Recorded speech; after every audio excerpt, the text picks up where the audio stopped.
Masaba's in the middle. Wednesday here could seal it. Gassman finds Masaba. Now Bannon with a great ball in. Here's an opportunity. Palmer scores! Liam Palmer has scored for Sheffield Wednesday.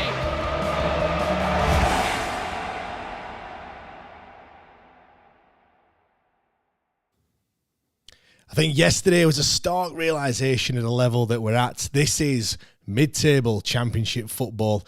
I asked for it.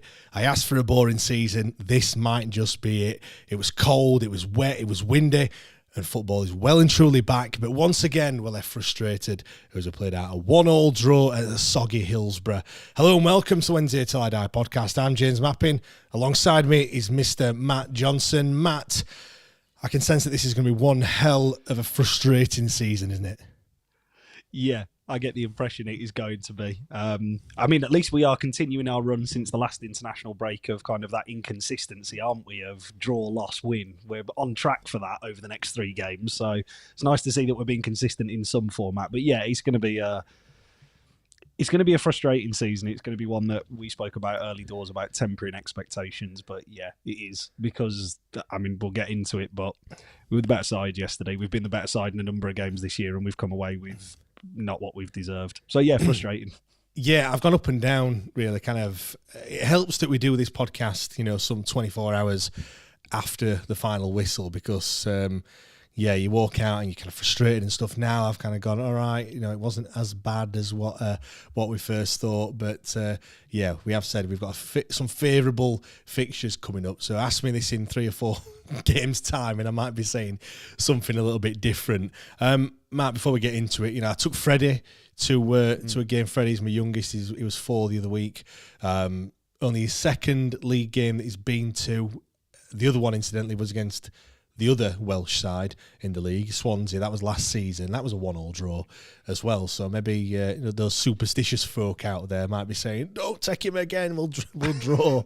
I was just going to say, James, can you start bringing him in at half time or something like that, just to see if that makes any sort of a difference, rather than like anything else? Like we can try that and see if that means that we can break a deadlock. Yeah, I mean, I've taken him to some other games, friendlies. That was Luton. We lost that one. What was the other one? I think he has seen a win. Yes, he did. Yes, I did go to Hull. That was in the Cup as well. I took him to, I think it was against Mansfield in the FA Cup. We were losing, and then it's Smith that got 2, I think, and we won that one 2-1. Smith with 2 with 1, which was criminally offside. Yeah, yeah. And then he did Plymouth, but he would never. Well, I mean, I don't think he'll remember these ones, but he definitely wouldn't remember that one. He was like a baby at that point, and that was a draw. That was that one where we played Plymouth 4 times, as we have done quite a few times in the cup competitions. Yeah. But yeah, 2 pisses and a shit, and that were just the first half for Freddie. Freddie, man, not me. That was just the starting 11. That, James. Yeah. Do you know what? That is precisely why I don't take him to more, to be honest. And those with young kids will also be in the same boat. They were like going, Daddy, I need a drink.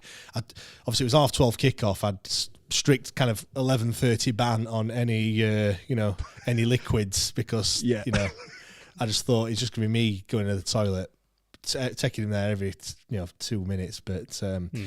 But yeah, I limited him and it kind of worked to a certain extent.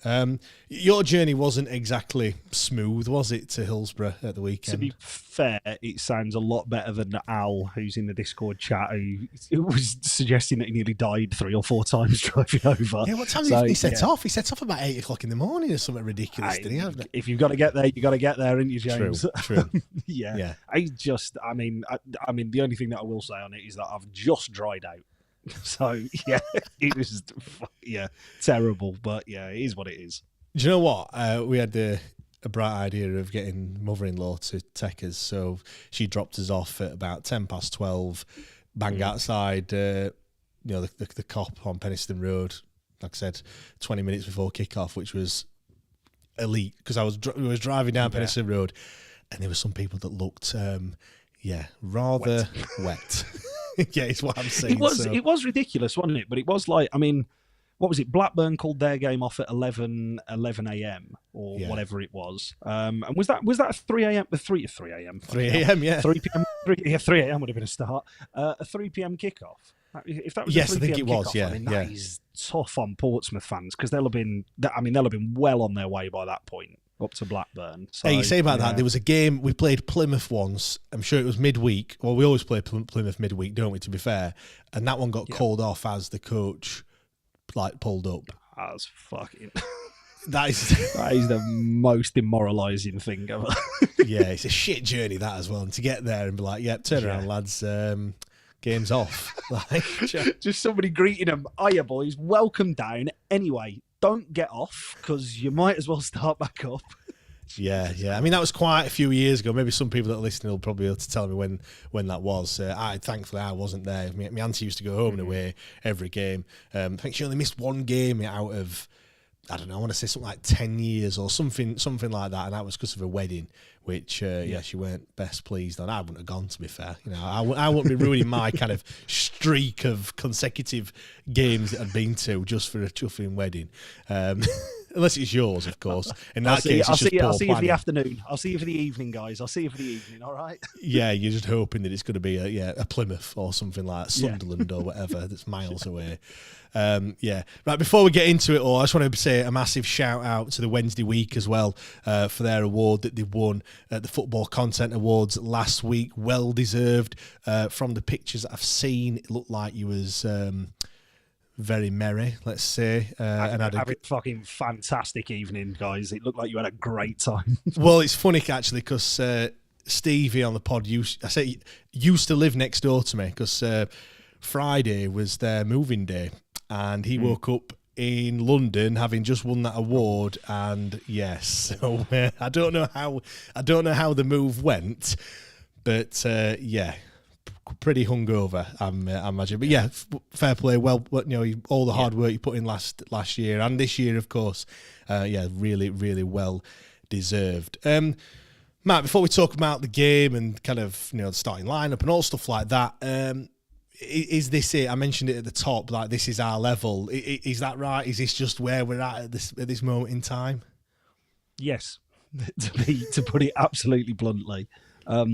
People hate expected stats like XG or whatever, but on overall points expected, we are performing above our expected level at the minute. We knew it was a mid-table team before the start of the season, and we have had a difficult start. And I will say start, obviously, because I know we're into November, but I think it was the Cardiff fan who you had on the preview show had mentioned that aside from really the top 4 or 5, it hasn't really settled in the division as of yet. And we have had a difficult run of games. We have got a more favourable run of teams in and around us coming up, Middlesbrough side. Yeah. I do understand the frustration, but there is a lot of good currently. No matter how frustrating that we should have, 7 or 8 more points or, games and penalties that we haven't got. Penalties? What are they, man? Penalties that we haven't got. I do understand the frustration. But there is an awful lot of good that's going on around the football club at the minute. It is difficult because we've had so many seasons where it's been a roller coaster of emotions. But this is what mid-table looks like, really, isn't it? It is, and do you know what? When I said at the start of the season, this is what I wanted. I wanted a Bristol City or a Stoke. I think I'm backtracking on that a little. The reality is very different. It is because just watching. Watching us draw when we perhaps should have won, and we're going to perhaps lose games that we should have got more out of. And then I suppose on the flip side, we're going to perhaps win games that we shouldn't have either. But yeah, it is, I don't actually know what I actually want.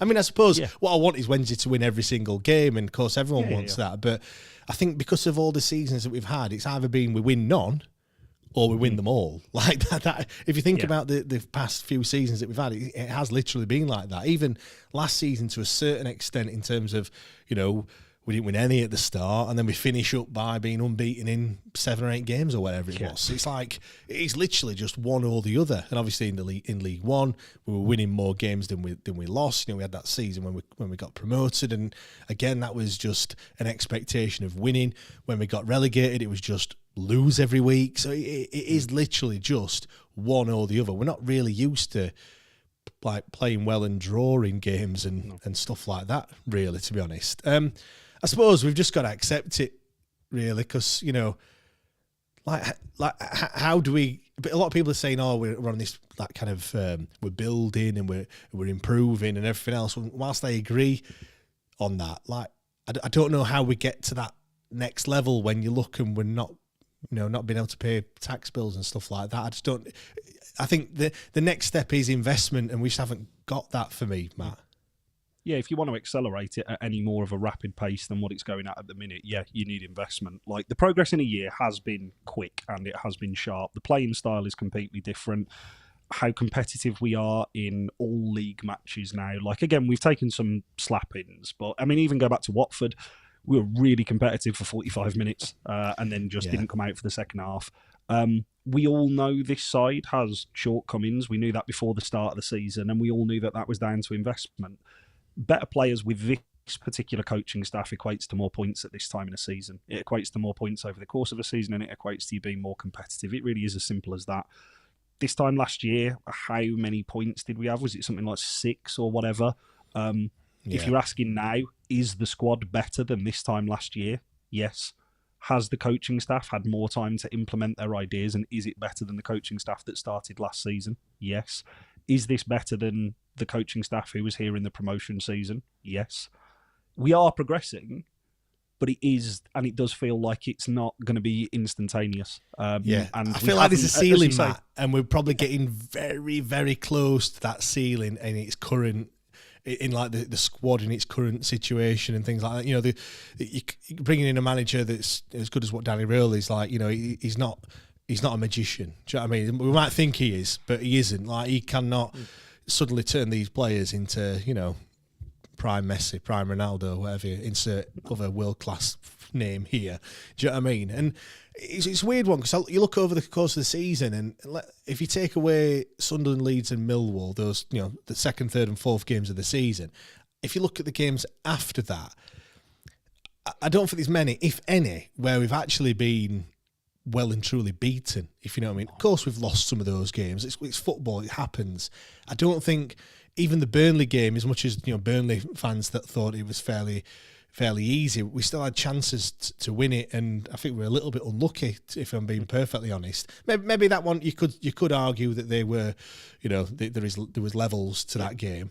But you look at all the others, even the 6-2 slapping, like you've just said, like, it wasn't really a 6-2 game, to be fair. Like, all the other games we've played, we've been well in every single one. Like I said, once we kind of found his feet and got those those defeats out of the way at the start of the season. So, yeah, it's weird. I mean, Peter tweeted in saying managing our expectations is far easier to say than actually do. Obviously, Peter was one of those banging the drum every single week saying we need to temper expectations, and clearly he's finding it a little bit tough at the moment. Let's go into the game then, Matt. Let's go through the starting lineup first and foremost. Seems like a decent place to start, as we do every single week. Beadle in goal. It was Valerie, Bernard, Maxlow and Johnson. Charles Bannon, Gassama and Windass with Smith and Ugbo. 2 changes. Smith came back into the side, as did Gassama as well. I think the question, which has been for a few weeks, Smith or Ugbo, why not playing both, Matt? Yeah, fuck it. In this run, it's absolutely ideal. Like, chuck every forward-thinking player on at some point over the course of it. Why not? We are trying to kickstart our goal scoring or prove a point about who needs to start, or the fact that we need investment. This is your ideal run to do so. Because yesterday, yeah, okay, we came away from the game ultimately very frustrated, but there was only one side that was ever going to go and win that game yesterday. Like, yeah. It was a very, very one-sided 1-1. Like, credits Cardiff, they sat in, they had 2 opportunities, they took one of them. Ultimately for them, it stopped a 2-game losing run. It's not turned it into 3. No, they haven't won their first game away from home, but they will go away relatively happy with their afternoon's work. Our biggest problem has been all season consistently. Can't score goals. And I know Michael Smith before the last international break went through a bit of a purple patch. Fairly anonymous yesterday. in terms of that. We had a lot of chances yesterday. Still can't fucking stick the ball in the back of the net. It took Dishon Bernard acting like a centre forward to actually put the ball in the back of the net. So, yeah, I'm very much all for it. Fuck it, chuck them all on. Like, at this point in time, with the teams that you're playing in and around you, again, I know I said this I said this 2 weeks ago. Like, play like that, you'll win more games against the teams in and around you than you'll lose. And again, I think if that game had gone on for maybe another 10 minutes or so, you'd have probably seen us go on to nick it. But yeah, it is what it is. It's funny though, because in the week leading up to the game, I thought about putting out the question: is there a world where both Smith and Ugbo can start in the same side? And I kind of decided against it because I thought, what a fucking stupid question that is. I did. Honestly, I thought, people are just going to be like, no, shut up. Like, when have we ever played two strikers up front? Like, never happens. That is not how you do it. I had Mike Bassett in my ear. Do you know what I mean? There's just that, like, 4-4-2. Like, no, 4-2. He's gone. 4-4-2's dead. But then, he brings his side out, and I'm looking at him thinking, that's 4-4-2. That's on paper. That's 4-4-2. That fucking hell. I'm in. It's gone full circle. Well, we were doing this, weren't we, in the League One promotion season where we signed Michael Smith and we were like, fuck it, you can't play Lee Gregory and Michael Smith. And then we played in one game, we won 5-0, and everyone was like, what the fuck are we all doing? Now, obviously, that wasn't the impact yesterday. But you can play two forwards. Like, there's nothing to stop you playing. Whether those two forwards complement one another is a completely different issue. But you can play them. And if you've got two forwards who effectively... what's Michael Smith on? What, 4 goals for the season? Something like that? So, yeah. Like, sure, he's not in prolific form. Ike Ugbo, I'm starting to feel very sorry for him at this point in time. But, I would say he needs one to go in from a yard out, but he's missed 2 of them. So, he needs one to hit him effectively. Yeah. He needs to be facing the other way and hit the back of his head and go in. It needs something. Just a goal, please. Play them both. Yeah, play them both. Why not? Like, why not? You've got nothing to fear going into Tuesday night against Hull. You've got really nothing to fear against the newly promoted side in Derby next weekend. Fuck it. Play them both and see if one of them or 2 of them can figure it out, because we know we've got another system where one of them starts and it works. So why not? Do you know what, as well, looking at kind of the bigger picture, and I don't know if this ever entered into Danny Rill's head or not, but obviously it was Iofa that made way, Ingleson the other one, but Iofa in particular, I don't know whether there was a kind of looking at the fact that we've got a lot of games coming up, we're into that kind of Christmas period now, let's face it, that the run up to playing literally so many games, it's untrue.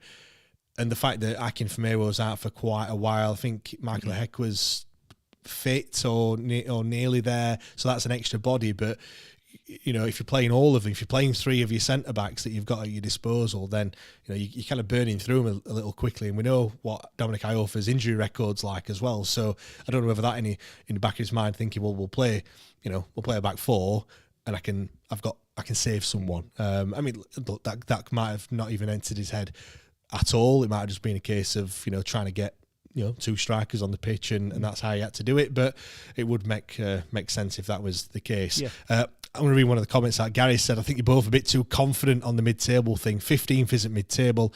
I think we'll be hovering just above relegation, always looking over our shoulder. 15th is not mid-table, but we're literally, 20th is 1 point. Sorry, 20 points is 1 point ahead of us, and that's Derby in 11th.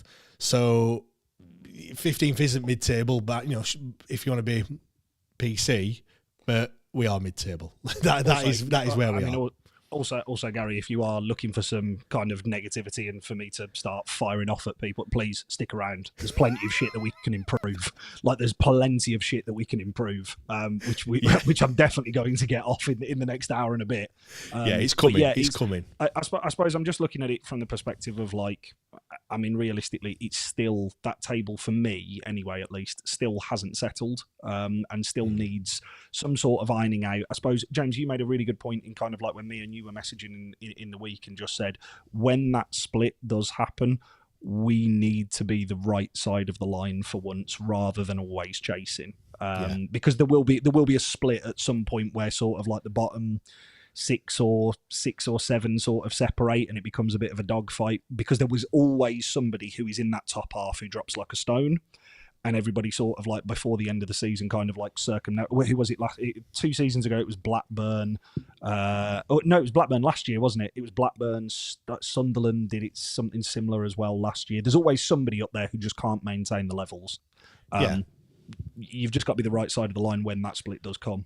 Yeah, because if you look at it from Hull, who were 22nd, there's a point to these 2 clubs there, then there's a point in these 3, there's 1, another point ahead, there's another 3 clubs, another point ahead, 2, another point, and then it's when you get higher up, the gap's then 2, and then another 2, and then another 2. So, you just, like you said, you want to be in striking distance with 1 win, if you know what I mean. Once that gap starts to get over 3 points and you win a game and you don't really move anywhere, that's when when the table starts to stretch out a little bit. So great point though, Gary. Do keep all the comments coming in over on Twitter and over on YouTube as well. Greeny said 4 points off relegation, and we play that team next. Hull coming up on Tuesday. We'll be talking about that at the end of the show.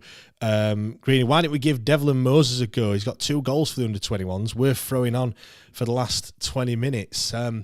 Maybe we might see some youngsters later on in the season, but I think, like we've just been saying there, we need to get these players playing first. We've still got a few to go at, really. Yeah.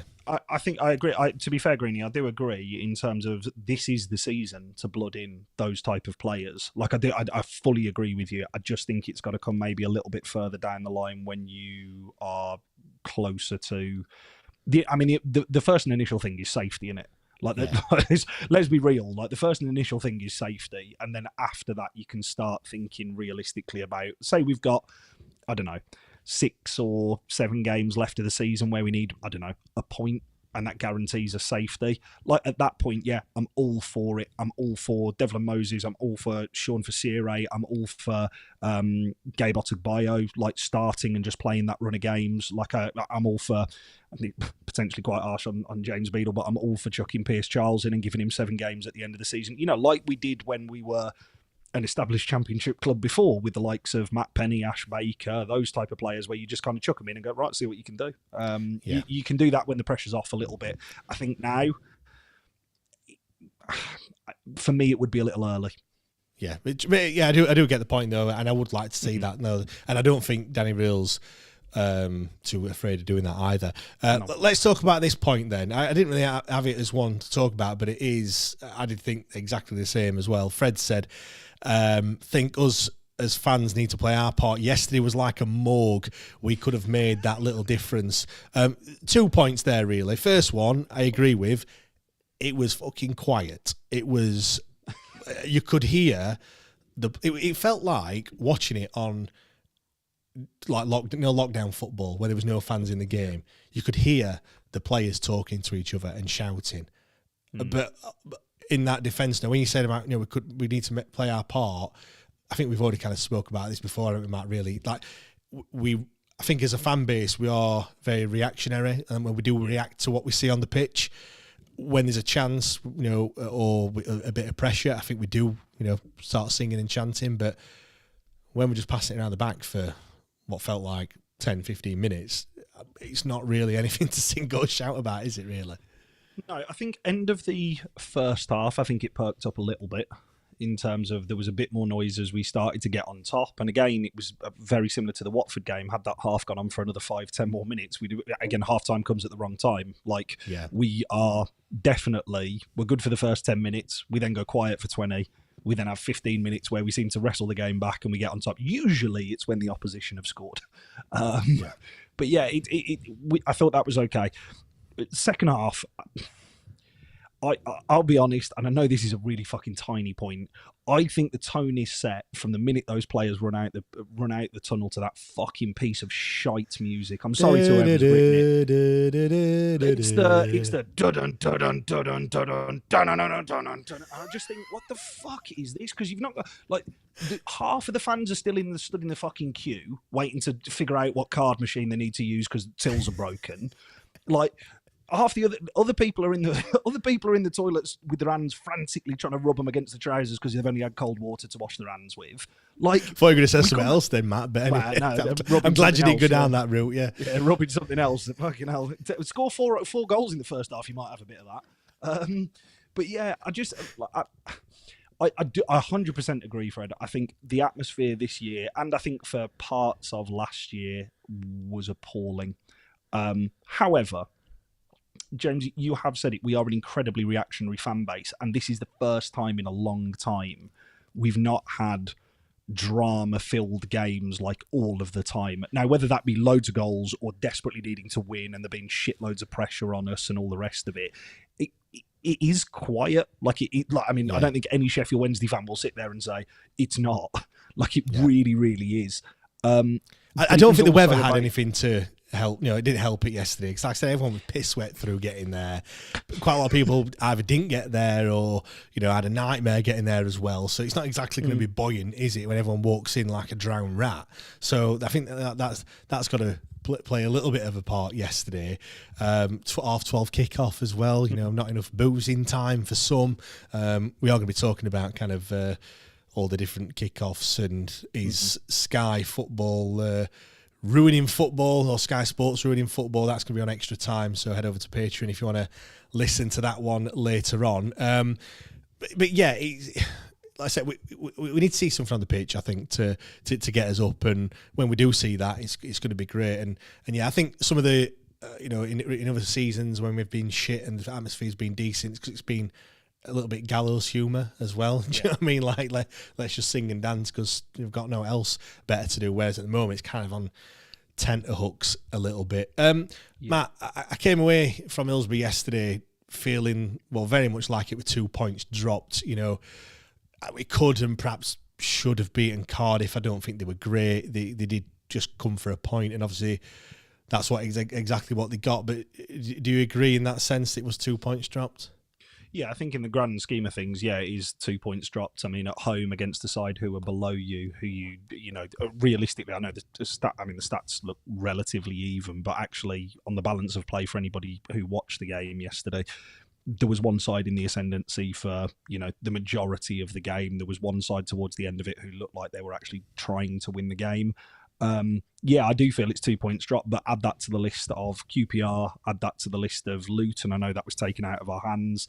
Add that to Watford. But again, it goes back to that point at the top: is this what a mid-table side is? Yes. Like, again, years gone by, that goal goes in the first half against the run of play. We don't find a way to come back into that game in any way, shape or form. We go on to this time last year, and I know Danny was in the door this time last year, we don't get a point. And getting a point feels like a fucking miracle. That is a mark of, in my opinion, that is a mark of how far this side and the manager have brought us, to the point of we've come away from that yesterday pissed off and disappointed. 12 months ago, we come away from that and go, fucking hell, we've got back into that and we've managed to nick a point. Yeah, that was good. Yeah, that was that's something to build on. That's something to work on. And again, it's narratives, isn't it? It depends on what way that you want to kind of spin it. Because yeah, it was 2 points drop. We were clearly the better side yesterday, but you are also gonna get that at times with the squad and the team that we have at the minute. You are going to get, we just don't at the moment, we just don't have the quality to just break those teams down. And that is the separator from going back to what Gary said at the top of 15th and that bottom end. That is the separator and that is the difference. You go and win, let's say yesterday, you can go into the Hull game thinking, well, actually, a draw's not a bad result away from home. They're fighting for the lives sort of already. They're already kind of under the cosh a little bit. We go and beat Hull. I say this is Charity FC roll up to Hull on Tuesday. Yeah. We go and beat Hull. It all feels a lot more rosy in the garden of Sheffield Wednesday again. Yeah, definitely. It was just, I think, what it was as well, there's been a lot of talk, haven't there? And we've spoke about it numerous times about this kind of block of games now between now and Christmas. Middlesbrough being the only side that are relatively decent. All the others are very much winnable, and I think that kind of adds a little bit of pressure. But good, like I said, good at Hull on Tuesday and beat them, and we're looking back at this and going 4 points from last six. Do you know what I mean? It's 4 from a possible 6, and it looks a lot better, doesn't it? And yeah, we all forget about it.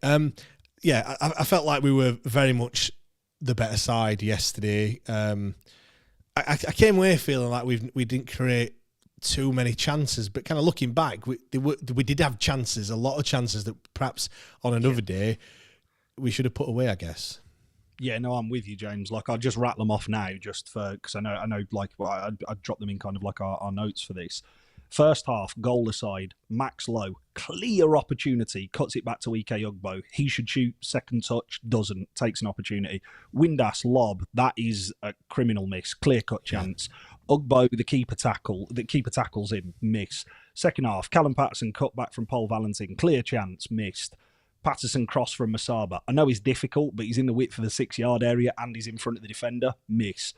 All at worst of those are half chances. Like, at worst, those are half chances. I mean, the Windass one and the Callum Patterson one are, I would argue, clear-cut, or as clear-cut as you're going to get in this division. You've got nobody around you for either of those opportunities, and both of them aren't taken. Like, we had so much of the ball yesterday. To me, it felt like we were wasteful, but we did actually, on the balance of it, create quite a lot of chances, but the same problems remain. We cannot score and won't score. Well, as XG yesterday was 2.8. Yeah. That just into context, that's the second highest this season for us. Plymouth was 4.4. We got 4 goals.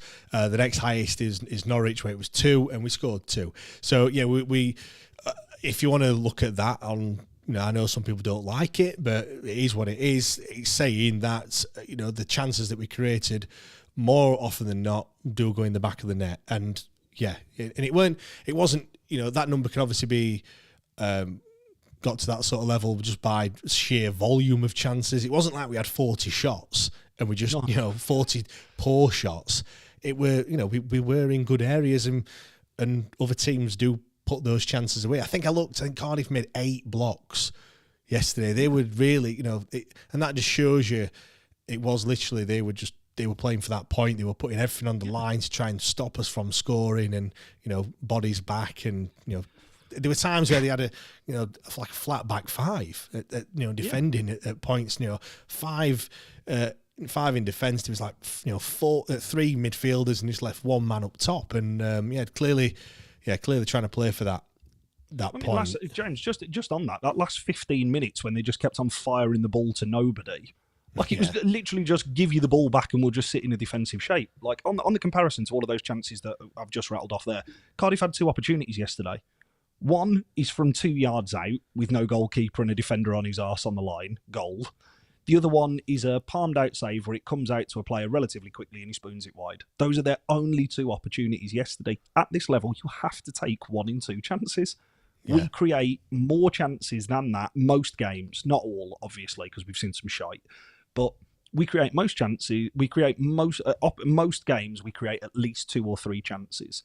At present, because of how porous and leaky our defence is, which I definitely championed at the start of the season saying it's a real strength for the squad. Our defence, it doesn't matter what way you try and dress it up. Is it only Portsmouth who've conceded more than us?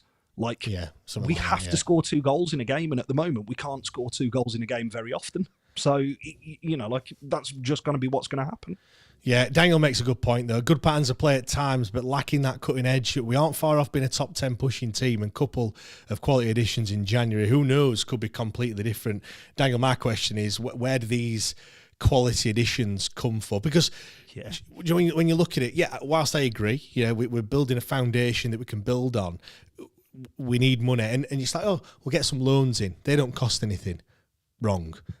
You've got to pay some sort of contribution to the wages. And now, which is kind of I don't know if it's a new thing or not, but teams are now asking for a fee to loan these players as well. They're not even yours, and you're having to pay, an upfront fee to actually bring them to your club. So, they're not free. We're either going to have to be offloading some players, which if you're trying to build and improve, certainly during the season, that seems a bit counterproductive to ship off one of your best players in order to bring a new player in.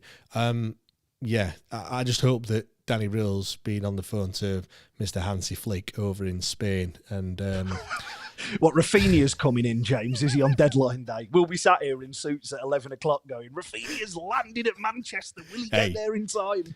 Yeah, stranger things have happened. Look, Joe Wildsmith was number 2, is all I'm saying.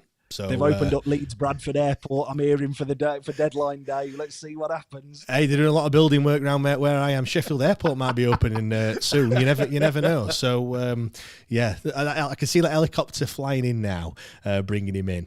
But no, yeah, I get your point. Do keep all your comments coming in. Twitter, YouTube. We're even on Blue Sky as well, although they don't come through to my feed. So just follow us over there. It's fine. Yeah. Well, Matt, what's the solution to the problem? Like, because is it just a case of sign a striker that's going to score us loads of goals? Is it just as simple as that? No, the solution to the problem is investment, which we've been talking about for a number of weeks. First one is you need to start at the back and shore up the defence. We leak goals. We always have to score 2 to win a game. Like, if we don't score 2, we don't win. Like, it's, like even Norwich, we were totally dominant, totally on top. Type of game like yesterday. Norwich break or Borja Sainz manages to pick himself up from one of his, career-ending injuries and sticks one in the top bins. We need some reinforcements in defence. Like, I think Max Lowe has been outstanding since moving to that left central defensive position. Agreed. I think, again, you can see his limitations. He does not want to go forward, ever. But again, I've got no problem with it there. But you do need some depth there and the quality of, say, a Deshaun Bernard or an Akim Famewo. So you need somebody in defence. Striker, yes. Do you need an out-and-out striker? What kind of striker do you need? Who the fuck knows? Because we've got 2 very different types of strikers at the minute. It feels to me like you need an Ugbo and Smith hybrid, like a Stephen Fletcher, or a player who we used to have in the building, George Hurst, and they cost top whack. Like they do. Like, realistically, they do. They cost top money. Like, say for argument's sake, like, ignore the fact that his dad's a legend and he's a C word for a second on George Hurst. Young kid, Premier League club. Say he's fit, he's not going to play for him. They've got Sam Smodics and Delap. He's not going to play. Go out and loan him. The fee to loan him between now and the end of the season would be about £1 million. Yeah. And then you have to make a contribution to his wages. So you're not going to get that. You then start shopping in a European market, or you start shopping in kind of League One, League Two, and all of those are going to cost money. And then you need a floating creative player, because, again, I like Josh Windass. I think Josh Windass is actually one of our better performers over the course of the season. I think every single stat and statistic that you can look at it, I think, shows that. I don't want somebody with pace. I want a player who demands the ball and can play the intricate stuff, because yesterday around the Cardiff area, what you needed was somebody to be able to unlock it, and at present we don't have that. That is the separator. In my opinion, that is the separator. You need a player who is going to more consistently feed your 2 forwards who we've got in the club at the minute, who are your first choice operators in terms of Michael Smith and Ike Ugbo, with high quality chances in a game. At present, we just don't have that. Sadly, it does just come down to money. Like you said, have we reached the ceiling? You can probably still push for, like, again, we sat at the start of the season and said 9th or 10th. I think you can still push for that with this squad. Yeah. Like, I do genuinely still feel that that's out there. You put this run of games together and, say, for argument's sake, we go unbeaten between now and Christmas. Like, okay, granted, there'll probably be more draws in there than wins, but that's not, that's not unrealistic with the teams that we've got in and around us. Yeah. That pushes you up into that kind of like 9th, 10th. However, you want to go beyond that, you need investment. You could see, though, that Danny was visibly frustrated, weren't he, after the game, Matt? When he was talking to Radio Sheffield, even talking to the the club media as well. Because you can see that we're creating the chances. We're playing some lovely football as well at times. I know it was pretty boring in that first half, but some of the passing that we were putting together and some of the moves. I mean, the move for the goal, which we'll talk about in a bit as well, was that pass was sublime. There's some good stuff that we're playing, but then we're getting in those areas, and he'll be looking at, he's a numbers man. He'll be looking at those XG figures and going, how the fuck have we not won this game? Like, why are we talking about a 1-1 draw in a game that we've dominated, created a boatload of chances? I've even put 2 fucking strikers on, and we still can't win. Like, he must be absolutely livid, really. Like, because there's not a great deal he can do. Like, the football that he's playing. I mean, he even changed the formation. Where 2/3 of the way through the game to try and change something and try and spark something and do something different. But whatever he tries, like it's working. Just not at the end, and I think that comes down to the players at the end of the day. Like, it's nothing on Danny. Owlsman said, I think mid-table is about as good as we can achieve at present, unless Danny can perform miracles. Yeah, we had a miracle 2 seasons ago. We had a miracle last season. Maybe Chansiri just thinks that these are just a common thing. Miracles just happen every single season. But that is it, isn't it? Is a case of you do have a manager who is capable of that, and you do have a core group of players who were there last year who actually showed that they can perform above the levels that they perform more consistently. You would probably argue you have a core group of players who are again. I would say yes, you can pick out ones and twos who aren't, haven't hit the heights of what we've seen of them in a Sheffield Wednesday shirt. But on the whole, as a unit, we're actually quite a good watch. Like, again, I take the point, it's fucking boring at times, but those quality passing moves don't come unless you are moving a team side to side and tiring them out, unless you are passing it round the back and allowing everybody in front of them to set up, because that is what players are doing. They are moving themselves into positions that they have been coached to get into, so that when a Cardiff player, say for argument's sake yesterday, does break forward and try and nick the ball off you, you can zip it or pop it into the space that they've just vacated. How many times yesterday? I think it was I counted 4 times where either a forward or a centre mid tried to nick it off a left back or a left or right centre back, and Shea Charles picks up the ball on the half turn and drives forward 20 yards and creates that space and moves the team fully up the pitch. Like, we see less of it from Bannon. Bannon usually more often than not uses his long range passing. The problem is, as you say, when it gets around to that edge of the area, Jeddy Gassama is a box of tricks, but he's easy to defend against. You know what he's going to do. He's going to slow it down and try and take it past you, either on the outside or the inside. He's never going to hit an early delivery into the box. That is just not in his MO. The same with Anthony Masaba. Anthony Masaba came on and had an impact yesterday, but he wants to pick up the ball 50 yards from goal and run at the defence. So you know what he's going to do. Sooner or later, the strength of numbers will usually stop him. Josh Windass, to a degree, is probably a little bit more unpredictable. But again, it's probably a half a yard too slow. And again, that's not a slight on him. I think the crux of it when you're coming down to there is when you were talking about that frustration. Again, not a dig at the player himself, because I think in terms of work rate, he's brilliant. If you're bringing Callum Patterson on trying to win a game, like, that is, that says everything, really. Yeah, I said exactly the same to Steve coming home in the car yesterday. Just like that is the level that we're at. Like, you don't bring Callum Patterson on to win you a game. Like, you bring him on when you're perhaps losing and or losing the game in terms of like a stranglehold of it, and you want to kind of win that back. And with a few big tackles and everything else, or you're winning by a goal. You're in the last 5 or 10 minutes, and you want to just do the dark arts and everything else. You don't bring him on to try and to be more clinical in the box. Like, that is just not it. And again, like you said, nothing against him. I like him. He's the modern Atinuyu, I think, in terms of amongst the fan base. Some like him, some don't, and that's exactly what Big Ati was. But yeah, let's talk about the goals, and we'll come back to a few other points that we've got. 34 minutes, we went a goal down. Tanner was the guy that scored it. I could see this happening from an absolute mile off, when they broke in the way. Well, when we've got a corner.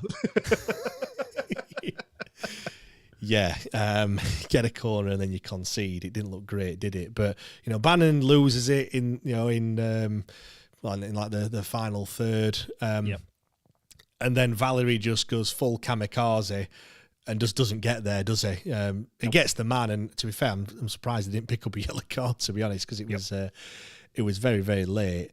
And then, Shea Charles, could he have done a little bit better? Probably, yes. He got past him far too easily, didn't he, really? Or certainly got that.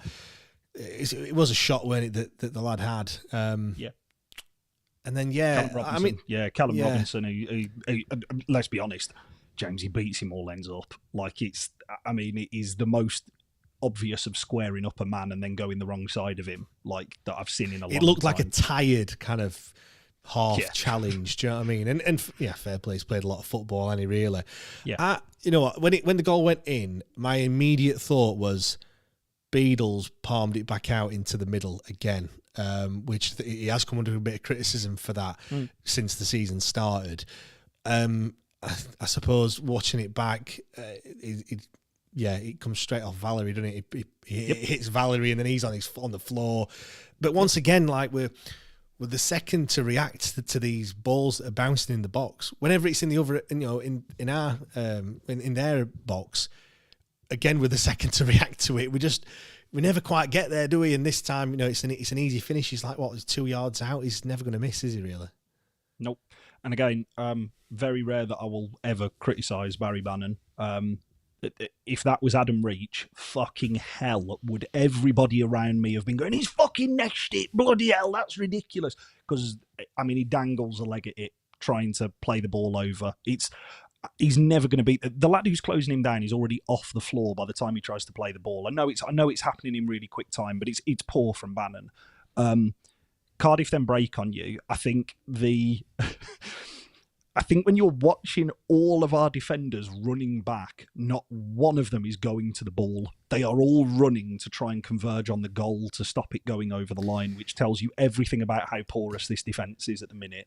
Yeah. Shea Charles, again, he will be my player of the season, player of the month until Shea Charles no longer wears a Sheffield Wednesday shirt.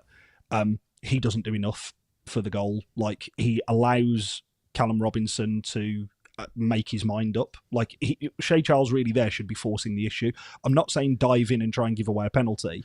I'm saying you've got to get tighter to him. And the thing is as well, I think you've got to do your own work. And I forget, correct me if I'm wrong, I don't think Callum Robinson's got a left foot either. Do you know what I mean? In that situation, you've got to just show him down the line. And if he's going to whip it in with his left foot, fair play. But he's always going to want to cut in on his right foot and have that shot into the far corner. And I think you've got to know that.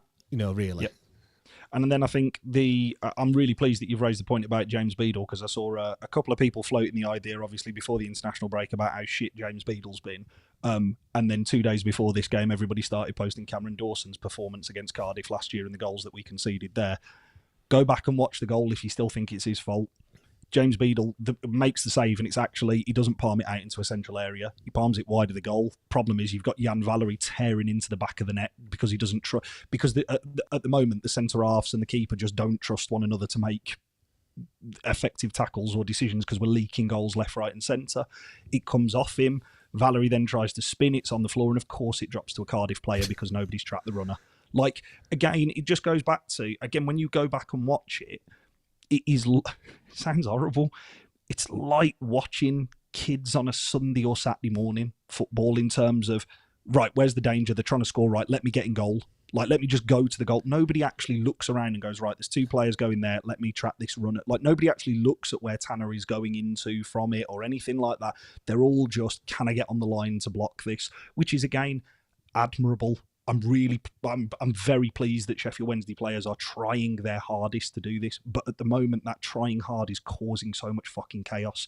Just slow it down and use your brain a little bit more, you professional footballers. If again, somebody like me with 0 professional football experience on a podcast can sit here and go, we're making the same grave error over and over and over again, surely somebody on that pitch is capable of taking charge of that situation.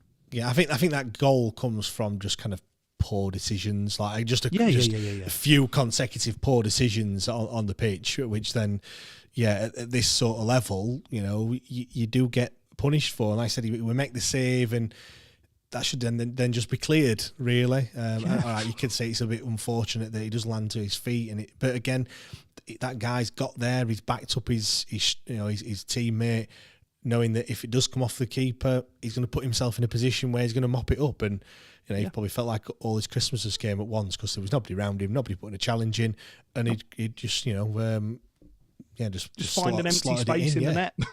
Just find an empty space in the net. The keeper's taken out. You've got a player on the floor 2 yards in front of you, and you've got 2 of them who are already in the back of the net. Just hit it literally just pick a spot. Like, again, it gets fortunate in the fact of, you've made the point there perfectly, James, in terms of Tanner doesn't hit it first time. It hits Valerie, drops at him. It then bobbles off his shin and he slips and slaps it in. Like it's not like it's just hit him and gone in. He's got time, like again, inside our 6-yard area to just simply stroke the ball in.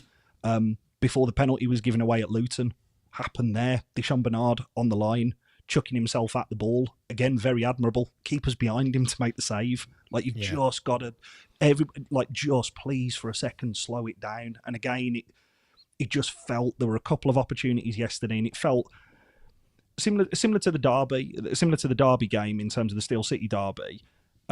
The Sheffield United goal, it's everybody tear-arsing out at things, and again, that is clearly because there's a want and a desire to defend.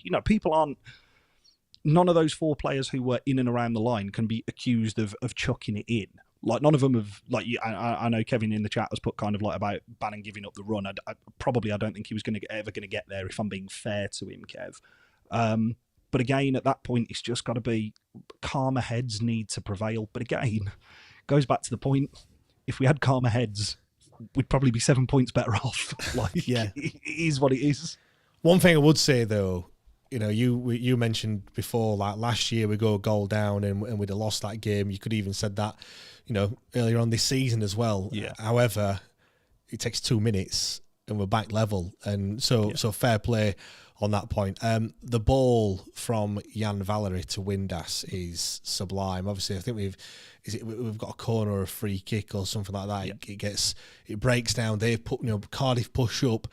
Valery picks it up, and the ball, that through ball that he plays was defence splitting pass. Windass is always looking for that pass as well. He's always looking to kind of break behind the defenders. He's always looking for that run. Sometimes gets a little bit frustrated when nobody finds him, but fair play to him. He made that run again.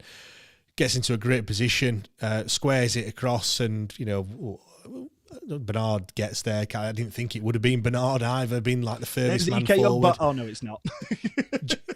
I've got some on that in a second, but Bernard gets there. I didn't realise it was him at first. It could have been anyone. Gassama. I think if Bernard misses it, Gassama scores it, or the lad sliding in probably puts it into his own net. To be fair, it was going to be a destined goal, but it just shows you how easy football can be at times if you get into those right areas and you get behind the defenders. And the other thing, get players. How many times have we been saying that? Needs to be busting a gut to get there. Like I said, I didn't really expect it to be Deschamps Bernard, but made up for him, got his first league goal for Wednesday. I know he scored against Blackpool in the cup, but it's it just, for me, it was just, the response was exactly what we needed. We've got a goal behind, the heads haven't dropped, but we got back on level terms fairly quickly. Felt very same to West Brom reaction. In terms of where West Brom equalised, and then all of a sudden the attacking intent and a smart bit of play opens and carves a team up. We can do it. It is within us. Like, we are capable. The ball from Valery is sublime. The run from Josh Windass is outstanding. Like I've talked about potentially some of Josh Windass's shortcomings earlier on in the pod. The run from Josh Windass there is brilliant, and he's always looking to make that defence-splitting run, and that is something that no Sheffield Wednesday fan can ever criticise him for. We saw it for the goal against Norwich, where Marvin Johnson picks him, and he's the only one making that run. Ball across is great.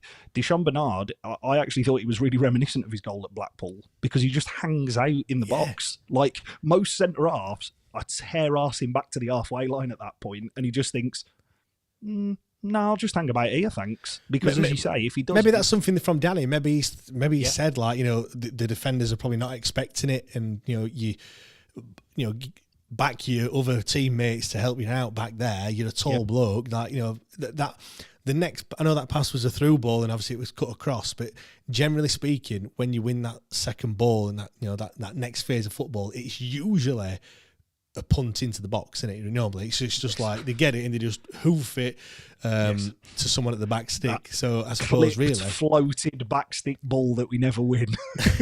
So I suppose it's one of them ones that stay up there. If we do win possession, because that's probably what's going to happen. I know that didn't, but still he got there and scored the goal. Matt, why does it take us going a goal down for us to actually start playing some decent football though? But again, first 10 minutes we were good. like as we have been consistently, first 10 minutes of games, we're in every single one of them when we are, I would argue, the Leeds aside and probably Millwall, even Sunderland, the first 10 minutes, we were the team in the ascendancy. Like, we start games really well. We just don't ever score in those first 10 minutes, ever. Like it all looks very nice, and we get into some, ooh, clap, clap, clap, clap, clap areas, but we don't actually ever, like, test the keeper. We don't, like, get a shot off, like, that, you know, forces them into, like, a hard save or anything like that. And as you say, then a team wrestles it back, usually at the minute they score. But again, I suppose at the moment we are proving that old adage, aren't we? That when a team is most susceptible when they've just scored. Like, because, I mean, I was definitely thinking, oh, for fuck's sake, they're just going to sit in now. Like, they are just going to sit in now, and they're just going to frustrate us, and we're not going to be able to get to half time. In those moments of chaos where, like, defense, you know, like, it's in transition, isn't it? It's like where a defense is coming out and everybody's not really set. We are really good at taking those opportunities. But again, as you say, it takes us going 1-0 down, because after that goal went in, it was almost like both teams for the next 5 minutes went, fucking hell, calm it down. Like, everybody needs to calm this down, rather than really taking the attacking threat or intent to one another. You know, had Cardiff, say for argument's sake, decided to, after we'd gone a goal down, for the next 2 minutes, pressed us like absolute crazy, we'd have probably seen what we did at Watford, where we sort of like get all very nervous and it's not quite going our way, and then maybe, you know, they get another chance or an opportunity. They didn't. They scored, and it almost immediately went back to, right, sit in and just protect this for 10 minutes, which is where we are at the moment in those transition opportunities. Good. Yeah, for me, it was just the kind of the pace in play. It was really pedestrian to start off with, which I think it was just a case of two sides cancelling themselves out, and the fact that Cardiff were just happy to sit in, and we were trying to. It's really difficult, and you know, a lot of people would get frustrated when you are passing it across the back four and not really going anywhere. But you're trying to draw the opposite side in it, and you're asking them to come out of their shape that they've been working on and get frustrated themselves, because it does happen. You know, when you play football yourself, you're wanting to force the issue, and you're wanting someone to think, fuck it, I'm going to try and get the ball there. And you're trying to draw them in and do that. And obviously they were just quite happy just to leave us to do it, and said to us, get kind of what we were doing to the likes of West Brom and Norwich, and going, go on then, what can you do? Try and break us down. And it is very frustrating. And you know, if that's the game plan that you're going for, you can't just scrap it just after 10 or 15 minutes just because they're not engaging with you. You've got to stick with it. The game's a lot longer than that. And but I mean, to try and put a positive spin on it all, I tweeted it earlier. You know, we mentioned it. We went a goal down. We've come back and drew the game and got something out of it. You know, I think Cardiff, Coventry and Pompey, 3 recent games where we've managed to do that, obviously shows a bit of character. I think as well, we played some great football, you know, I know. And I think the other thing for it is that, you know, like I said, we would have lost that game before, and we haven't. And you can build on these sort of performances. It's not, you know, if we had lost, I mean, all doom and gloom. Yeah, you could say you're going to win your home games and everything else, but actually there is some positive to take out of this game, even though we are trying to, you know, we're being a bit negative.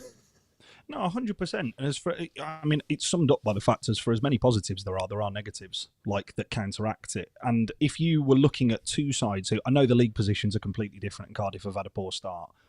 If you were looking at two sides that are completely evenly matched, that was it yesterday. They go about the business in completely different ways, but my God, their situation is so similar to ours, both on and off the pitch. In terms of, they've probably had more investment. You know, Aaron Ramsey coming back to the club, I know he's injured at the minute, but I'm shocked. But like, again, they're two very even. This is a side that finished 12th last year. Like, if we finished 12th this season, we would all be very happy with that. Like, in terms of like when the dust has settled and everybody's kind of like gone, oh, well, we could have pushed on with a bit more investment. If we actually just took stock of it in the summer, 5-6 weeks after the, you know, like 5 weeks after the season has finished, a couple of week or so before the new season starts, we'd sit there and go 12th. Right, that's a great platform to move on from. In terms of coming up, we've now established ourselves in the division. We had a real harem-scarum the first year. Establish yourself in the division. Now you can push on. It'll be really interesting to see what happens next year. At this point in time, yes, it was too pedestrian at times yesterday, but you show me a side that are too pedestrian and I'll show you an opposition who just want to sit in and take a point. Like, that's it. Yeah, I think it's easy to say. Sometimes you do forget that there is another side that's also trying to do whatever their game plan is as well, and sometimes that is not just to win the game. They want to, like they did, they want to sit in. Josh Windass got subbed off. He did not look happy, did he? Came off obviously on the north stand. He did not look happy. Crazy. Yeah, I think he did kick it. I couldn't quite see because I'm sat on the north and the advertising audience are in front. It looked like he kicked a water bottle or something twice. I don't know if it was the same one or not. He had 2 bites at it. I mean, everyone Did he miss both of them? Did he miss both of them? Yeah, just off at bar it were, just lobbed it over. But yeah, he didn't look happy and everything else. What's your take on that? Do you like that someone's showing that sort of passion? Because for me, like, I don't know where I stand on it really. Like, on one side, I think, yeah, it's great that you don't want to be subbed off and you want to make a difference and stuff. On the other side, I just think it's a team game. Like, do you know what I mean? Like, you started the game, it don't mean that you're going to finish it. Or maybe he was just thinking, fucking hell, I've come off for Callum Patterson. I don't know. That's quite possible.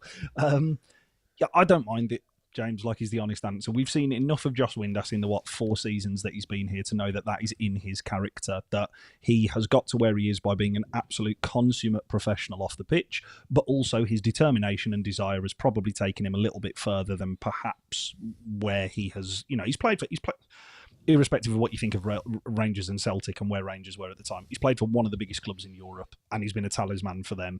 Like, he will have a relatively sizable footballing on the pitch ego. I think off the pitch he's incredibly humble, and I think that was shown in terms of like the video that he put out at the back end of last year, and he's a very normal, down-to-earth character. On the pitch, I want players with an ego. I want players with a character. I want players with a bit of nastiness. Yeah, okay. I mean, when he came over to the south stand and took his place on the bench, he kicked I can't remember whether he kicked it or punched it. There's like a little section that blocks it off from the crowd, and the whole south stand shook when he hit it. And then he threw down the drink that he'd been given. So, yeah, yes, he's got a face on him. He often looks like he's got a face on him. So does Marvin Johnson. So does Barry Bannon. I've just named 3 of our better players. I would much rather players be annoyed at being taken off where they feel that they can make an impact than, okay, yeah, it is a team game. Yes, you can support your teammate. Had he walked past Callum Patterson coming onto the pitch, he would have high-fived him and given him a sort of, go on, go get the winner, and then gone on to it. Like, he's got a long old walk, pissed down with rain. He's not had the impact that he wants. He will probably himself tell you he should have scored, and it should be 2-1 right now. I don't mind him being pissed off. Like, the fact that he's attempted to leather a water bottle, like, those type of things I think are a bit for show. Like, you didn't walk onto the pitch and kick all the training cones on the way out because you were still fucking so raging about the fact that you'd not scored. Who was it now, Matt? There was a player. No, I don't think it was a Wednesday player. I'm pretty certain of that. There was a player that leathered a bottle and it went straight into the crowd and hit someone. I can't laugh, but that is fucking funny. I can't remember who it was, but I'm sure someone will help us out on this one. But someone definitely leathered a water bottle, hit someone in the crowd, and that's just one of those where you're thinking, you're really angry, and then you do something and think, oh fuck, fuck, yeah. Well, I've done that. I mean, to me, James, it's a storm in a teacup. It's nothing. Like, again, he gets brought off. I'm pleased that he's annoyed that he feels either he should have. There we go, Daniel Patrick, Jermaine Johnson. There you go. I am.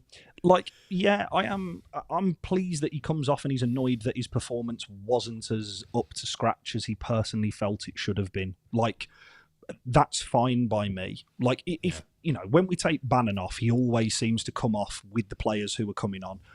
You took Bannon off yesterday, and he's got that long walk around. He might not have booted a water bottle, but you'd have seen him being frustrated, like maybe muttering to himself or talking to himself or whatever. Like, again, Marvin Johnson, all he does is moan, like Marvin Johnson. Like, literally all he does is moan. I'd rather have players that are able to do that and get themselves up and produce those moments of quality, because we're short on those type of players. To be fair, if I were Marvin Johnson, I'd be moaning as well, because he looked all right when he was in Dubai. To be fair, he was having a whale of a time over there. So now he's here and it's pissing it down with rain, and he's having to run about and stuff. But yeah, I mean, look, I wasn't talking about that kind of individual moment. It's more just on like the character and what people like. I mean, it's funny though, because you look at any kind of top sports person, you look in Formula One, and Max Verstappen, everyone says he's a arrogant little shit. In the same sport, Lewis Hamilton, people said that about him. You look at any Cristiano Ronaldo, he's like that, just a Mardy git. Like you have to get to the top of your game, you have to have that that kind of trait in there, because if you're just a nice guy, guess what, you're not going to get to the top. So you have to see that in there, and obviously that's what we see with Josh Windass. Right, I'm going to read some of the 3-word match reviews out. Just a reminder as well, do stick to the end if you want some freebies. We have got some freebies, some codes to give away, so do stick right until the bitter end. 3-word match review over on Twitter at WTID pod. Paul said very, very poor. Ben felt like a loss. Chris, not good enough. Adam's gone with more drop points. Dave lacked cutting edge. Matt's gone with Bernard to striker. Maybe that's the answer to our goal scoring problems. Gav's gone with slow backwards and sidewards. Mark, the Pitsmore Owl, frustrating every week. Yep, I have to agree. He's a little bit frustrating at times. Stuart Coates, again, no cutting edge. Chris, need more quality. A couple have gone with 2 points dropped. Kevin, pray for Ugbo. Yeah, Matt, there does become a point where I don't know where that point is. For some, I think we're past it already. There comes that point where where do we just go, it's not going to happen for him? I don't know. Like, I'm fed up of talking about him, to be fair. I just want him to score a goal. Correct. And we'll talk about that instead. How many goals just incidentally, James, do you know, again, off the top of your head, or can you, you'll be able to get this up speedier than I will. How many goals Michael Smith scored for us last season? Like, it must have been around the 4 or 5 mark. Like, I can't imagine it's any more. And I know Ike Ugbo has had more minutes this season than Michael Smith did. Like, I do appreciate that. Last season, Michael Smith scored. It certainly weren't 20 that he got the season before. No. He got us, just quickly scouring here. I'm sure it was around 4 or 5. Gosh, well, why can't I get to this? Here we go. Right, goals last season. He got 4 in all competitions, which all came in the Championship as well. Say Ike Ugbo between now and the end of the season scores 5 goals, 4 or 5 goals. Now, that is like cataclysmic, everything's fucking gone wrong. But we're into November and he's not scored a league goal, and he scored 1 against Grimsby in the Cup. Yeah. You can't be talking, you've got to readjust your targets here. If you were expecting a 20-goal-a-season striker, this is not that guy this season. He is devoid of all confidence in front of goal. You could see that from when, people were very frustrated with that one where Max Lowe squared the ball back to him. If it's me, I'm going fucking ballistic at Max Lowe, because there's no fucker in front of him, and all he has to do is take a touch and hit it, and it ends up in the back of the net, and he doesn't, and he squares it. I know he's a defender, but he's just got to hit the fucking ball. He squares it to him. I honestly think that chance comes from Ike Ugbo not expecting the pass. Because the ball from Bannon is clipped in. I was expecting Max Lowe to at least take a fucking touch, rather than first time it off to him, which he manages to do really well. But again, you can make an argument that your striker should always be on his toes, and I get that. But again, we saw that with Michael Smith before he put in that rocket at Portsmouth. He wanted an age to finish it, like an absolute age to finish it. You then talking the one where, again, it's blocked on the line by the goalkeeper, and because of what we saw against Norwich, you're thinking, fucking hell, he's missed from a yard again. When you go back and watch it, it's a fucking outstanding piece of goalkeeping. Like, legitimately, it's a really good piece of goalkeeping. You could argue, yes, he has to score his yard out, which 100% I take, but it is a good tackle. Yeah. Aside from that, we haven't put him in many opportunistic chances to break that. But going back to kind of like the wider point, if he gets 5 goals, anywhere between 5 and 10 goals between now and the end of the season, you write it off as a bad season and say, fucking hell, we've got to get more out of him next year. But I agree with you. I'm genuinely, I've gone past the point of being frustrated, and I'm starting to feel very sorry for him because everything is his fault at the minute. Everything is his fault. Fair play to Danny. He's actually giving him the chances. Quite a lot of, if we were the manager, quite a lot of us would have binned him off straight away. And what's that going to do for his confidence? He's not a lone player. He's not going back at the end of the season. He is our player, and he will be our player next season as well. And if he's, we're in a fortunate position that we're not in the bottom three, so we're not like, yes, we are desperate for goals because another goal, we win that game yesterday, but we did score one, we did get a goal. We're not losing every week, and it's all eyes on. He's, like I say, he's fortunate in that regard. But yeah, he just needs that one goal, and I think he said it himself. I think get one goal, and then the floodgates will open for him. And initially, I did think it was Ike Ugbo that scored yesterday. Obviously, I'm on the other side of the pitch. Couldn't quite see who it was initially, and I was like, oh, relieved. And I thought, it's been hard that scored, not Ugbo. And he's had his haircut, and so you know what I mean. Yeah, it's easy. It's easy to mix him up now. He's not got those long flowing dreads. He is also 3 yards behind where Deshaun Bernard is when that goes in. He's in. Don't get me wrong. He's in the right area, but he's not busting a gut to try and slide in, which again is kind of what typically you would want. There were lots of opportunities yesterday where the ball would go out wide to later on in the game. It was Anthony Masaba. And he has to get his head down and run because both Michael Smith and Ike Ugbo are both level with him on 20, 25 yards out. Nobody's making that in behind run into the box. I think there has to come a point where you just continue to play him and play him and play him and play him and play him. And then if it becomes really detrimental, let's say we get through until January and he's still not scored, then you've got to look at taking him out for self-preservation. But I will go back to that Callum Patterson chance that Paul Valentin does incredibly well. The ball is squared to Callum Patterson 10 yards out, and there's nobody near him. If that is Ike Ugbo who misses that yesterday, oh my God, the shitstorm that is coming from people towards him is ridiculous. And I do feel it's just got a bit like, well, because we've spent £2.53 million on him, that's it. Rather than actually looking at it for what it is, this is a player who is shot of confidence, in a rut, is working he is working off the ball. He is working, we said it as a bit of a running joke at the start of the season of like, for forwards, working very hard. It's that's the least that you can expect. He's working very hard for the team. There was some good link-up play yesterday, but this run of games, you just have to stick with him. And then if he's still not scoring, then you've got decisions to make in January about players who are out on loan, players who you might look to get in, players who are in and around your youth setup who you could potentially lob in.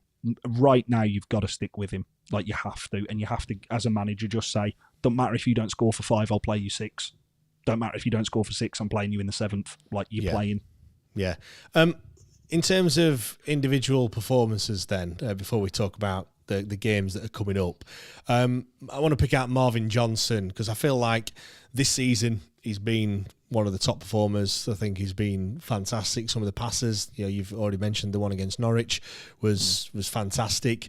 I felt he struggled a little bit yesterday. Now, I don't know if that was a fact because we played that back four and he was now a left back and not a left wing back. He hasn't got that cover behind him. But, he obviously, when we're attacking the cop end, he's right in front of me, and I find him so frustrating. I'm like, just get into that space. I know it's easier said than done, when you're watching the game and you're not actually on the pitch and doing all that running. But there were times where I felt like it was a little bit reserved, and then there was times where you're thinking, just take your man on. I think it was Perry and G that it was up against. Yeah, I don't think he had his best game, put it that way. No, I think Perry and G had the matching of him yesterday. If I'm completely honest and I'm being totally fair, I think from minute one when he went shoulder to shoulder with him and he outpaced him and then he kicked out at him and then tried to play off that Perry and G had stood on his Achilles and he went down like early doors. From there, I think you kind of saw a little bit of like, this is going to be a bit of a difficult afternoon. I agree with you. I think the system change is down to what his potential role and responsibility is, because I think if you are looking and talking a left wing back position, we've seen enough of Marvin Johnson to know he does go into those spaces and he does run in behind. I think also probably, and this is maybe getting a little bit too into his like inner psyche, when you've got Max Lowe who's behind you, who is playing incredibly well, he is not a centre half. Yeah. And that has to come into your thinking, like in terms of like, if I go here, because I mean, Max Lowe's not slow, but he's also not quick. He's not Akin Famewo quick. Like, no. He's not slow by any means of the imagination, but he's also not like a unit like Famewo is, who can, you know, shield the ball or stop a player getting there. And the lad who Cardiff brought on, who, fucking hell, you want to talk about bad strikers, whoever that lad who Cardiff brought on for the last 15 minutes, Jesus Christ, he couldn't trap a bag of sand, that kid. Yeah. But realistically, if you're leaving that space open and you're supposed to be playing as a left back, if something comes down your side, it's you who's at fault. So, no, I agree with you. I don't think he had his best game yesterday. I had to remind myself when I like coming back, like thinking about the game yesterday, he did come off against Sheffield United, like with cramp and injury. That was never really spoken about in the heat of the game. Maybe that's something that's lingering and we had to play him yesterday because he's been so effective for us creatively. I'm not sure. Yeah. I'm going to put you on the spot here. Is there anyone that kind of came off the pitch having had a good performance yesterday that you felt? I thought there were a lot of sevens yesterday. Yeah. I thought there were a lot of sevens, a few sixes mixed in there, a lot of sevens, but ultimately no real separators. I don't think there was any. Dishon Bernard had a good game. Like, aside from the goal, he had a good game. It's always difficult, isn't it? When you dominate in a game and you don't win the game. It's always hard to kind of pick someone out as being the standout performer because, like you said, you know, we could pick out one of the, you know, Dishon Bernard or Max Lowe who did quite well. But I suppose Dishon Bernard would be the easy one when it got a goal and did fairly well at the back and kind of limited them to very, very few chances really at the end of the day. So and you know, it's always easy to pick Barry Bannon out, isn't it? Really. I thought it was funny actually. You know, there was some people in the Discord saying, you know, Bannon's pulling the strings and everything else, which I think he was, but there was also a few misplaced passes in there, which you're not really come to expect from Bannon either. It was so you're right. Charles as well. Sorry, James. Shay Charles as well yesterday. Like as much good, there was also a handful of negatives in there. Yeah, exactly. Right, let's move on then to some of the upcoming fixtures that we've got. We've got 2 games this week. First up, it's Hull on Tuesday. They've not won in 8. 5 defeats, 3 draws. three straight defeats. Their manager, Tim Volter, is banging trouble. I think their fans have turned on him as well, somewhat. It could be another game, hopefully, where we get their manager sacked, which did happen a few times, didn't it, over the past couple of years. Yeah. They haven't scored a goal in open play in those last 3 as well. But we've lost our last 3 trips to the MKM in the league, I want to stress, because obviously we have already been there once this season in the Cup. 2018 was our last win there. Jordan Rhodes with the goal in a 1-0 win. How do you see this game on Tuesday? Because for me, it's we need to kind of put right the... I'm not saying put right the wrongs. I don't think, you know, we drew the game this weekend, but this is a chance to get those 3 points and kind of just put Saturday behind us and really kick on for me. 2-0 Hull. Charity FC, Bernardo's are in town once again. Thing is, right, you said that Cardiff hadn't won away this season, and they still haven't won away. So you know we can put that theory to bed. Agreed. I think Sheffield Wednesday 12 months ago, I remember turning up at St Andrews and they were dog shit at home, and we made them look fucking unbelievable for like the last 45 minutes.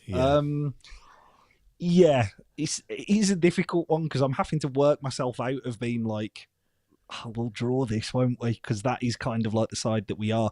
I do think, I mean, Hull are a totally different side to the one that we came up against last year. Like, totally different side. They were I thought in terms of like, when they came to Hillsborough, obviously they had a really tough evening and lost 3-1. I thought at Hull, I think they're still complaining about that red card now, actually. Fucking hell.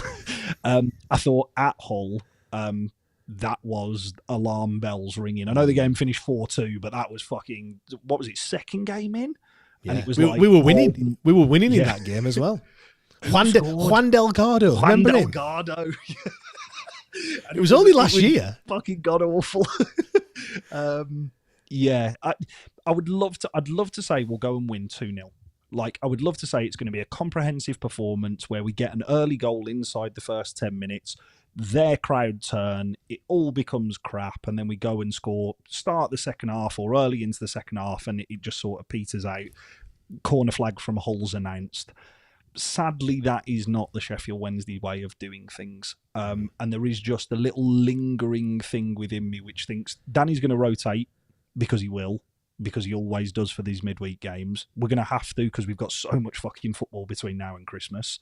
Paul Valentin should be coming into the side based off his 10-15 minute cameo yesterday. I think you take Jeddy Gassama, who I thought actually was good yesterday. I think you take him probably out, maybe for Anthony Masaba. Well, I suppose it's only for Anthony Masaba because you've not really got Olaf Kabatsky. I think you stick with Michael Smith and Ike Ugbo. I think you've got to play, even away from home, I think you've just got to go for it. Rest of the team pretty much picks itself, done it at the minute. I was going to ask you whether you'd stick with a 4-4-2 or not, and I suppose you've already answered my question really there. Yeah. The only problem is playing Valentin. When he put Valentin on, we'd changed the shape, didn't we, and went to a back five and brought Palmer on as well to help with that. I don't know whether Valentin can actually play in a back four as a right back, whether or not you play Valentin instead of a Jeddy Gassama maybe, and push him, push him further forward, because he's certainly a lot better going forward than he is going the opposite way. 100%, and I think that's or you move Marvin Johnson up, and then do some rejigging of your back four and give Michael Ehekwa some game time, move Max Lowe into that left back position. But again, you're starting to tinker with a back four, back five there, and it all becomes a bit of a mess. And we can't stop conceding goals. First and foremost, you need a clean sheet tomorrow on Tuesday night. First and foremost, you need a clean sheet. That's a must. I'm putting you on the spot here. How many clean sheets have we got in the league so far this season? 1. No, we've got more. We've got more than 1 clean sheets this season. We have got. 4. Sorry, 2. I can think. 4. I can think of 2. Go on then. Right, Plymouth. Yes. Norwich. Yes. I'm out. Bristol City 0-0. Oh fucking yeah! Oh, what a memorable game. And the other very memorable game was Swansea 0-0 as well. So yeah, we've had 4 of them this season, but 4 out of 16. Not amazing, but yeah. I think you need a clean sheet on Tuesday. That's a must. I think the same level of performance that we saw yesterday. I know the 3-word match reviews were very much like, "Oh, this is shit. This is this," but I think actually again dominating aside. You get a clean sheet, you play like that. If you don't concede and you play like that on Tuesday, you win the game comfortably. Yeah, definitely. Daniel said, get McNeil up top. Already got 2 goals against them. Yeah, definitely. Maybe that's it. Maybe he can only play against Hull. That's in his contract. Only against them. Yeah, definitely. I mean, just looking at Hull's recent games, like I said, they're in torrid form. Yeah. No winning. What did I say? 8. They did win 3 prior to that, but even the start of the season, they'd started with no winning in 6 games as well. So it wasn't brilliant. I mean, they are creating chances. They're just obviously not putting them away. I think they were a bit unlucky looking at the numbers yesterday. They're probably a little bit unlucky to get beat against Luton. But anyway, we move on to Derby County on Saturday. It is away. It's at Pride Park. 2006 was the last time that we beat Derby County away, since 1990, which is a long time. It sounds very much Coventry, this. I'm sure I said something very similar then. I think that was 96 or something that went back to us. This stretches a little bit longer, and we have beaten once. 22 games, just 1 win. Pretty embarrassing. There's been 3 draws, though, at Pride Park in the last 3. I remember the last time we went there, obviously they were in League One last season, so it was the season before. My oh my, that game was probably the most boring game I have ever watched in my entire life. It was shite. The most entertaining thing was the back and forth between their fans and ours. Yeah, that was nothing. I can't tell you one thing that actually I can tell you one thing that happened. One of their players went down. I thought he got shot. Yeah, and he was down for ages. I don't know what happened, and I thought he broke his leg, and then he got up and ran off. And I thought, how can you have treatment for like pretty much 10 minutes and then just run it off? Like, that is some magic sponge that worked there.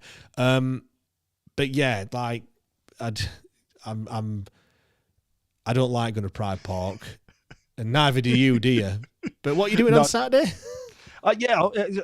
Saturday I'll be at home because remember, everybody, this is a Sunday 3:00 game. Oh, yes, it is. Yeah, sorry. This is a Sunday 3:00 game. The magic of Sky, which again, as James has already said, please sign up to Patreon. There's a 7-day free trial now if you'd like to sign up and hear us talk about is Sky ruining football.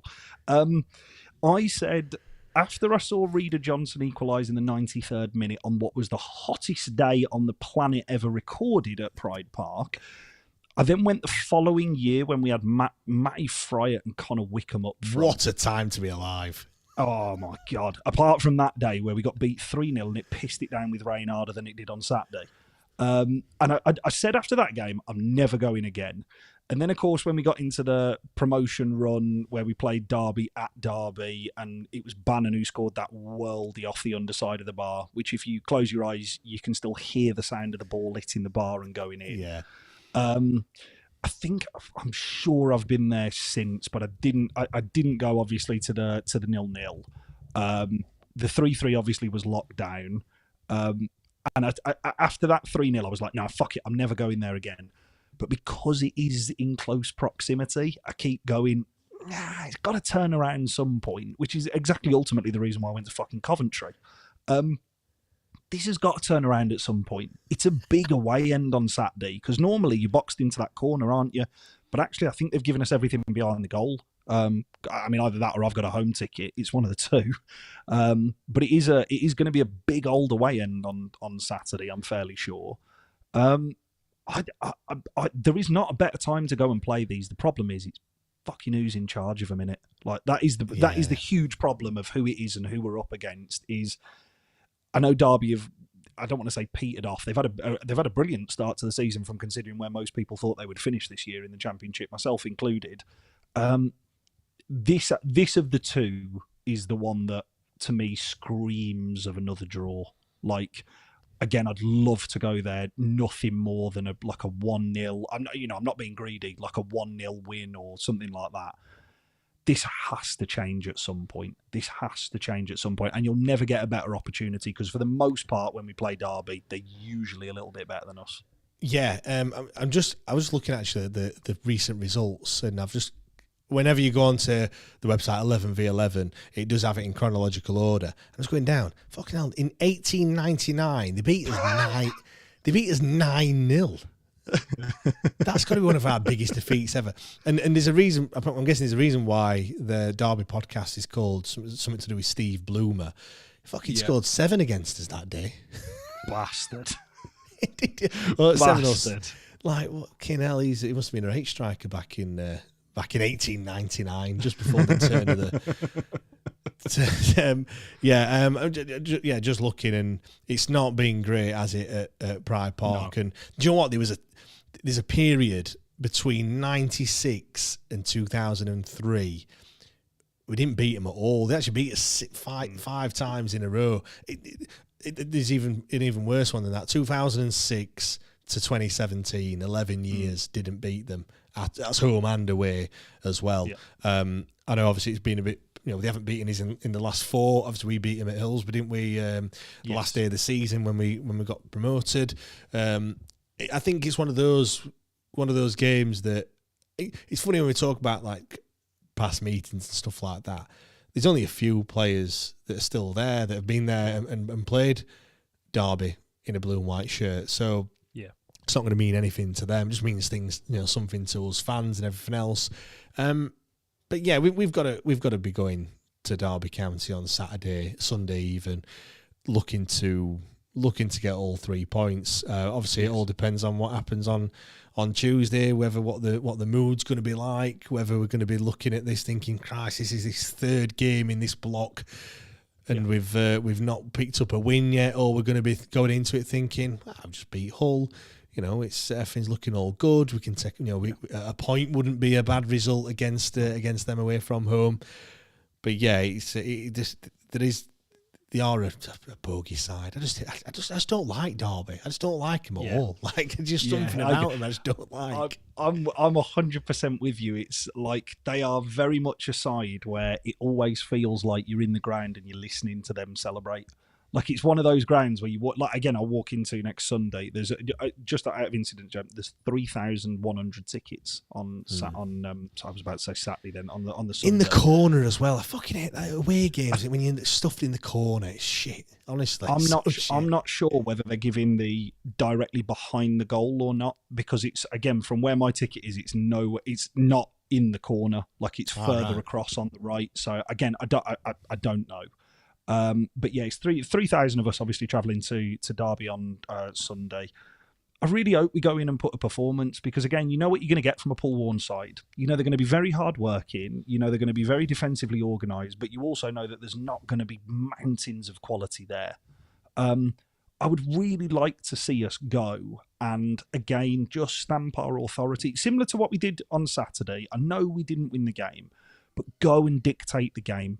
Go and dictate the game. If we can dictate all of these 3 games over this week and play like we did for the majority of yesterday, cut out 1 or 2 of those mistakes, we will be on a very, very positive pod this time next week, sitting there going, we've taken potentially, 7 points from 9 available. Like, 5 wouldn't be horrendous. 4 would probably be your absolute minimum of what you want to take from this block and this week. Yeah, they've still got Nathaniel Mendes-Lang as well, which I've still not forgiven him for Sunderland game, to be fair. So he's actually done all right. Someone will be free to run the other side of him then. Yeah, exactly. Right, we had the score predictions. Let's do a score prediction then for Hull. Oh, you've already said, haven't you? 2-0. Are you sticking by that 2-0? Yeah, I am. I'm gonna be positive and say 2-0. I just think this isn't the Sheffield Wednesday of old. Like, don't get me wrong, there's still a lot of problems, but I do think that we're a better side than that team. I'm going to go 2-1 then. Okay. Do you know what? I can see us conceding first as well, to be fair. Yeah, it's one of those where we'll set off 10 minutes on fire and then we'll concede and we'll all be like, fucking shit, relegation. And then we might turn it on 30 in the second seconds. half. Yeah. And then we're all back to top 6, fucking great season. And then at Pride Park at the weekend, 1-0. It'll be another shit game. It's on Sky. It's going to be shit like it normally is when we're on Sky. We'll take a 1-0 on that one. And I mean, look, if that happens 2-1, 1-0, 7 points from a possible 9, absolutely buzzing. Agreed. I was going to say 1-0 just for interest of, like, we'll just spice it up and go for something different. I'll go 3-1. Goals galore. No, we're just going to use all of our goals in one game, James, because like the rest of the next couple of weeks we're going to go completely barren. I'm also going to stick my neck out and say in these next 2 games, Ike Ugbo scores. He needs to, and if he does, then it might. The floodgates might open, like Danny said.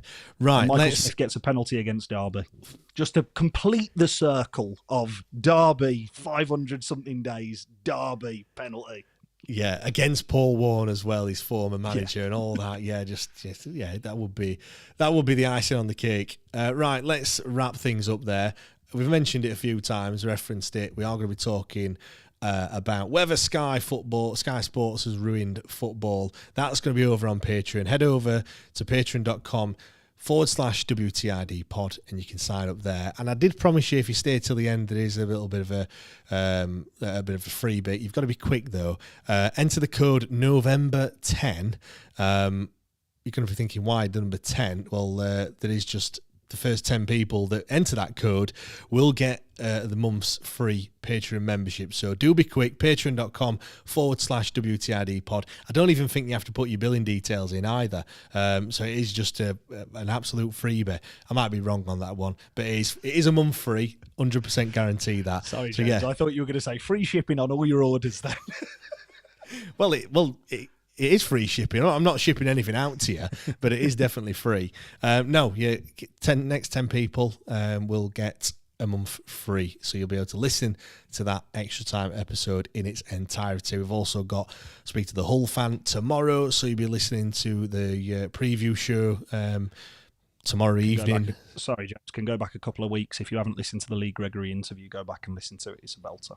Yes, definitely. Right, let's wrap things up there. We'll record that straight away, and we'll see you all next time. Cheers, guys.